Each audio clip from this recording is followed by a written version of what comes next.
తర్వాత 2017లో మరొక వాగ్దానం చేస్తాడు. రైతుల ఆదాయాన్ని రెట్టింపు చేస్తానని చెప్పి మరొక వాగ్దానం చేస్తాడు.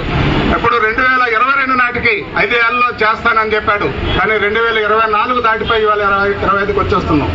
ఈ పరిస్థితుల్లో ఆ వాగ్దానం పోయింది. ఇది కాకుండా ఢిల్లీలో జరిగిన పెద్ద ఉద్యమం సందర్భంగా 2021 డిసెంబర్ 9వ తారీఖున వాళ్ళ ఎస్కేఎం అలాగే కార్మిక సంఘాల నాయకుల ముందు రాతపూర్వకంగా హామీ ఇచ్చాడు. నేను 9 డిమాండ్లని అమలు చేస్తాను. 1 మద్దతు ధరల చట్టం కానీ, లేబర్ కోడ్లు కానీ, అలాగే చనిపోయిన రైతులకి పరిహారం గురించి కానీ, రైతు రుణాల రద్దు గురించి కానీ, అలాగే ఎలక్ట్రిసిటీ బిల్లు గురించి ఇట్లన్నింటి మీద రాతపూర్వకమైన వాగ్దానం ఇచ్చి మరి ఇవాటికి దాన్ని పట్టించుకోలేదు.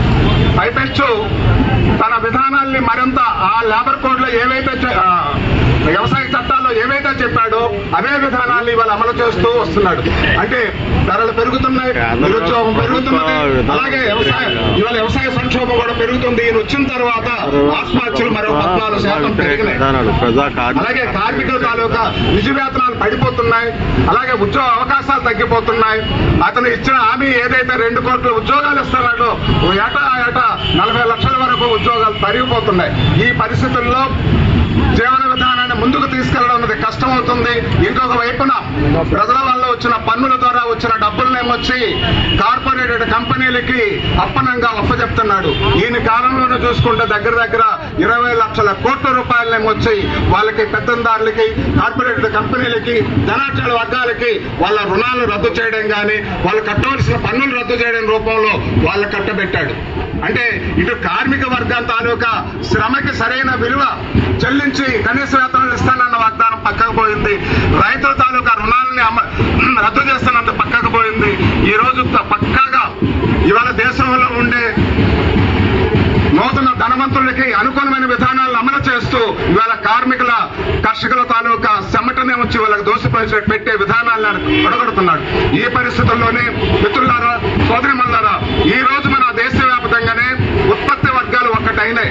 కార్మికులు, కర్షకులు ఒక ఉమ్మడి వేదిక మీదకి రావడం అన్నది మొన్న ఢిల్లీ ఉద్యమం తర్వాత ముందుకొచ్చింది.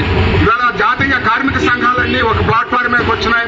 అలాగే రైతు సంఘాలు అనేవి 500 రైతు సంఘాలు ఒక వేదిక మీదకి వచ్చాయి. కార్మికులు, రైతులు కలిపి ఉమ్మడిగా ఈ దోపిడీ శక్తుల తాలూకా దోపిడీ విధానాలకు కొమ్ము కాస్తున్న మోడీ విధానాన్ని ప్రతిఘటించాలని చెప్పేసి ఇవాళ ఉద్యమానికి సంకల్పించాం.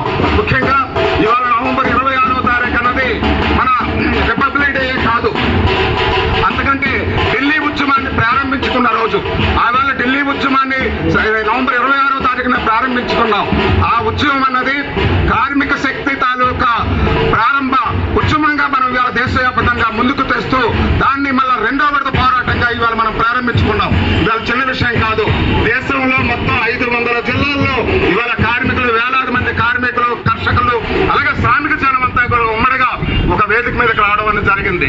ఇంతవరకు మన దేశంలో దోపిడీ వర్గాల తాలూకా ప్రతినిధులే పరిపాలన చేస్తున్నారు. కాబట్టి దేశంలో మిగులు సంపద వస్తుంది. కార్మికుల, రైతుల తాలూకా శ్రమ వల్ల మిగులు సంపద వస్తున్నది. ఈ మిగులు సంపద అంతా కూడా ఆయన చెప్పాడు, మోడీ చెప్పాడు, విదేశాల్లో స్విస్ బ్యాంకుల్లో దాచుకుంటున్నారు. ఆయన నోటితో చెప్పాడు ఆయన 75 లక్షల కోట్ల రూపాయలు అలా దాచి ఉన్నది. దాన్ని తెస్తే ఇక్కడ ప్రతి కుటుంబానికి 15 లక్షలు చెప్పున ఇవ్వచ్చు అని చెప్పాడు. అప్పుడు మాట్లాడి 10 ఏళ్ల క్రితం. ఇవాళ చూసుకుంటే ఆ 75 లక్షలు కాదు, 100 లక్షల కోట్లు ఇవాళ ఈ దేశంలో సంపద విదేశాల్లో బ్యాంకుల్లో నిల్వలు ఉన్నాయి. అంతేకాదు ఇక్కడున్న సంపదలు కూడా వాళ్ళ సంపదని ప్రభుత్వానికి పన్నులు చెల్లించుకుంటా మిగుల్చుకుంటున్నారు. వాళ్ళకే ఇంకా దోచిపెట్టే విధానాలు వస్తున్నాయి.